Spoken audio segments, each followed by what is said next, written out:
Ya, pendengar, PR Exco PSSI Haruna Sumitro mengkritik performa pelatih Sintayong terkait hasil di Piala AFF 2020. Haruna juga mengomentari aspek lain seperti naturalisasi dan pengaturan skor. Ya, terkait dengan hal ini pendengar PR, kita akan berbincang bersama dengan koordinator Save Our Soccer. Ada Bung Akmal Marhali yang saat ini sudah tersambung di line telepon. Assalamualaikum, selamat malam Bung Akmal. Waalaikumsalam.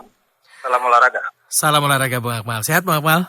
Alhamdulillah. Alhamdulillah. Baik, ini terkait dengan performa pelatih Sintayong yang dikritik begitu oleh Exco PSSI Haruna Sumitro. Ya, di situ dikatakan kan Sintayong ya sama saja dengan pelatih lain hasilnya karena memang hanya membawa Indonesia menjadi runner up begitu di AFF 2020. Pandangan Anda seperti apa, Bung Akmal? Ya, kalau saya melihatnya ini hal yang biasa ya kalau menurut saya. Yang biasa dan wajar gitu. Artinya wajar kenapa? Kalau bicara Haruna Sumitro kan bukan sekarang saja gitu. Dari sejak 2004, sejak dia aktif di sepak bola di level nasional kan selalu menyampaikan hal-hal yang selalu munculkan sensasi dan juga selalu memunculkan kontroversi.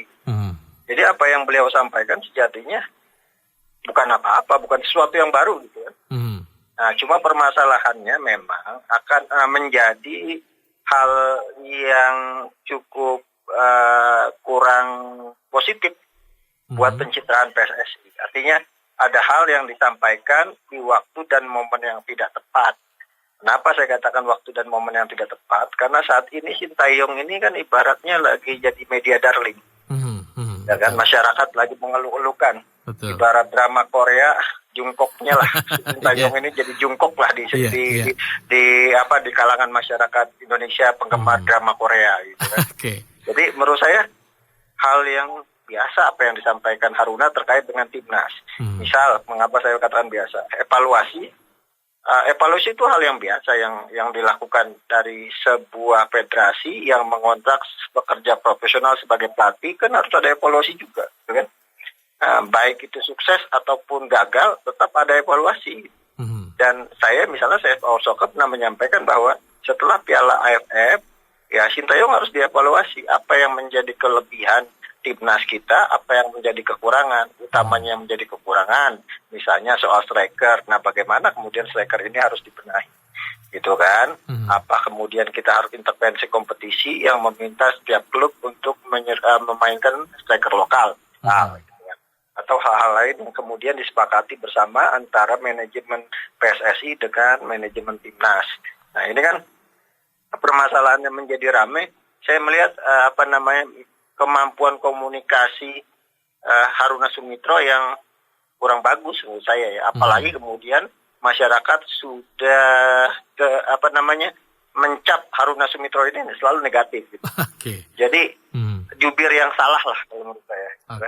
Nah, karena menurut saya tidak ada, misalnya saya bertanya kepada pengurus PSSI, apa benar ada Sintayong tersinggung, apa iya benar deadlock? Ternyata tidak. Ada hal-hal yang disampaikan oleh Exco PSSI kepada Sintayong, tapi belum sempat dijawab, karena emang di waktu itu Sintayong sudah dijadwalkan untuk berangkat menuju Bali, karena tiket pesawatnya menuju Bali sudah di-booking lebih dulu. Jadi jawaban yang tertunda sebenarnya.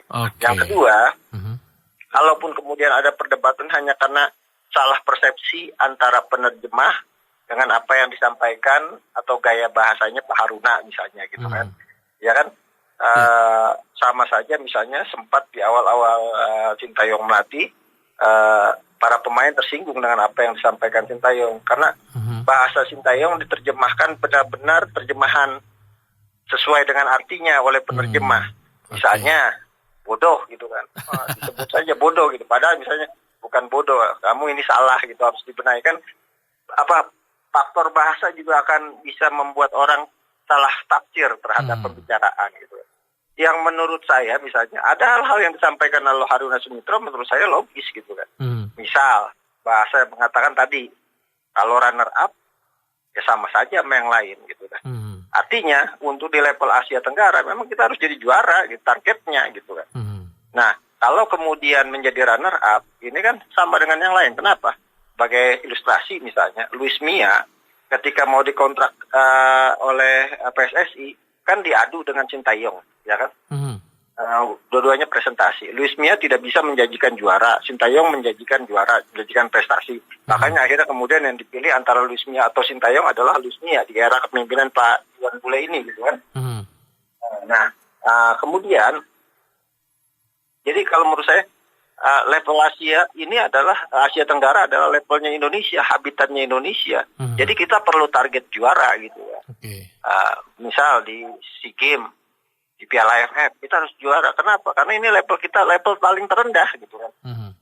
Setelah ASEAN apa sih level terendah yang kita bisa main? Kan nggak ada. Level terendah di sepak bola kita ya ASEAN, gitu. Nah, permasalahannya kalau tidak juara apakah harus dipecat? Ini yang jadi permasalahan yang selama ini menjadi kebiasaan yang membuat masyarakat Roma adalah takutnya Sintayong ditarget juara, misalnya Piala AFF U23 kemudian gagal juara, Sintayong akhirnya dipecat. Ini yang dikhawatirkan oleh masyarakat, gitu kan. Tapi kalau menurut saya Sintayong ini pelatih yang cerdas, gitu. Dia tahu kontrak dia kuat dan sebagainya, gitu kan. Dia tahu kapan dia harus berbicara dan menyampaikan permasalahan-permasalahan sepak bola Indonesia, sehingga sampai sekarang akhirnya Sintayong itu sangat dicintai oleh masyarakat. Sebagai contoh gambaran bagaimana cerdasnya Sintayong. Pertama kali dia melatih, dia kemudian membongkar permasalahan-permasalahan sepak bola kita terlebih dahulu. Soal nutrisi, gitu kan. Wah, sepak bola Indonesia ini nutrisinya lemah. Makan gorengan mulu pemainnya, gitu kan. Bagaimana kemudian kita mau menghasilkan timnas yang kuat kalau nutrisinya aja tidak dijaga, gitu. Selanjutnya setelah itu Sintayong bilang, wah ini stamina pemain kita lemah, gitu kan. Saya mau pemain yang kuat 90 menit. Hingga 2 dibongkar oleh Sintayong kelemahan bola kita. Yang ketiga, dia sampaikan, ini kiper timnas Indonesia kok kayak kedebong pisang, gitu kan. Kaku, tidak refleks, kemudian tidak mau bicara, diem, gitu kan. 3. Yang keempat disampaikan lagi sama Sintayong adalah, ini tim nasional Indonesia, passing aja nggak bisa, gitu kan. Dribbling aja masih lemah, gitu.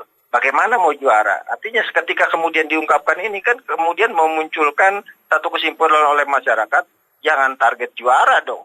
Orang semuanya masih lemah, gitu. Berikan waktu Sintayong untuk berproses, kan gitu. Akhirnya kesimpulannya. Pada gilirannya akhirnya Sintayong bisa memilih pemain-pemain muda. Kenapa? Tidak ada beban target di situ. Karena Sintayong sudah memulai dengan cara yang cerdik, menyampaikan kepada masyarakat, masyarakat Indonesia sabar, lu jangan minta gua juara, gitu kan istilahnya. Karena apa? Karena dasar-dasar sepak bola kita ini harus perlu dibenahi. Inilah yang kemudian membuat timnas kita tampil lumayan bagus di Piala AFF karena tidak ada beban. Coba kita pelajari sejarah sepak bola kita. Ketika kita tanpa beban main bola, kita tuh tampil sangat luar biasa, gitu kan. 2016 kita sampai ke final juga Piala AFF karena nggak dibebani juara. Nah, ketika ditarget juara, ini yang jadi beban. Dan inilah yang kemudian membuat saya kecerdikan Sintayong berikutnya yang luar biasa adalah di tahun 2022, dia menyatakan bahwa saya ingin bangun pondasi, jadi jangan minta trofi. Kenapa? Sintayong tuh tahu 2022 jadwal sangat padat, gitu kan. Nah, besok ada Piala AFF U23, setelah itu ada SEA Games. Setelah itu Piala AFF 23 kita juara bertahan. SEA Games kita medali perak. Kemudian ada Asian Games. Ditutup dengan Piala AFF nantinya di 2022, gitu. Nah, Sintayong sudah minta pada masyarakat jangan targetin gua trofi dong. Kita saat ini lagi bangun pondasi. Jadi masyarakat diminta dulu untuk kemudian memahami kondisi Sintayong saat ini. Jadi menurut saya Sintayong itu pelatih yang cerdas. Gitu kan. Dan yang bodoh ya Haruna Sumitra. Baik, Sintayong pelatih yang cerdas artinya memang sangat layak untuk dipertahankan begitu ya. Betul. Jadi menurut saya gini, kita juga harus ada paradigma tetap evaluasi harus dilakukan. Kemudian cek and recheck juga harus dilakukan. Sintayong juga harus dipahami oleh masyarakat Indonesia. Kita jangan mendewakan juga Sintayong. Sintayong kan manusia biasa yang dikontrak oleh kita, gitu, federasi sepak bola kita. Jadi federasi juga berhak untuk mencapai target. Nah, tinggal apakah capaian target ini menjadi ukuran dengan trofi. Itu kan harus dilihat. Misal, Pak Hangzhou, dia membangun timnas Vietnam. Ketika dia gagal kemarin kan nggak serta-merta kemudian dia dipecat, gitu kan. Karena apa? Kegagalannya ada faktor X yang kemudian bisa dipertanggungjawabkan, bukan kesalahan semata-mata karena pelatih, gitu. Karena dia sudah melakukan hal yang luar biasa. Sama Sintayong misalnya. PSSI berhak untuk menargetkan Piala AFF U23 juara. Tapi kalau kemudian tidak juara, tidak serta-merta Sintayong harus dipecat. Harus dilihat dulu apakah ada progres dari apa yang dilakukan Sintayong saat ini atau stagnan sepak bola kita. Kalau stagnan, ya berarti tidak ada kemajuan. Tapi kalau ada progres, ya biarkan untuk kemudian berjalan. SEA Games targetin lagi medali emas, itu kan target gitu kan. Target kan kalau kemudian gagal, parameternya apa gagalnya, dan harus dipecat atau tidak gitu, atau dilanjutkan, kan dilihat progresnya. Nah ini yang dikhawatirkan menurut saya oleh masyarakat kita, jangan sampai gagal ditargetin PSSI yang ngomong doang minta emas tapi kompetisinya tidak dibenahi, pembenahan tidak dibenahi, mewajibkan Sintayong juara, ntar Sintayong gagal jadi kambing hitam, Sintayong dipecat. Ini yang dikhawatirkan oleh masyarakat kita gitu. Tapi menurut saya Sintayong itu hebat dan cerdas. Kenapa? Dia tahu kontrak dia kuat. Jadi kalau Sintayong itu dipecat, Sintayong itu seperti Jose Mourinho. Dia sekarang pelatih AS Roma, tapi tetap dapat gaji dari Manchester United, dapat gaji dari Chelsea, dapat gaji dari Spurs. Karena kontraknya yang kuat. Sintayong juga gitu. Blunder buat PSSI untuk memecat Sintayong, karena PSSI harus membayar kontrak Sintayong sampai 2023. Oke. Baik. Dan memang nampaknya PSSI juga tidak punya alasan untuk kalau melihat performa saat ini ya untuk Sintayong sendiri begitu ya. Jadi tapi seperti saya katakan tadi, yang bodoh Haruna salah untuk menyampaikan sesuatu di momen yang salah gitu. Menyampaikan sesuatu yang sebenarnya benar secara logika, tapi di momen yang salah ketika masyarakat saat ini sedang sangat mencintai Sintayong. Betul. Oke.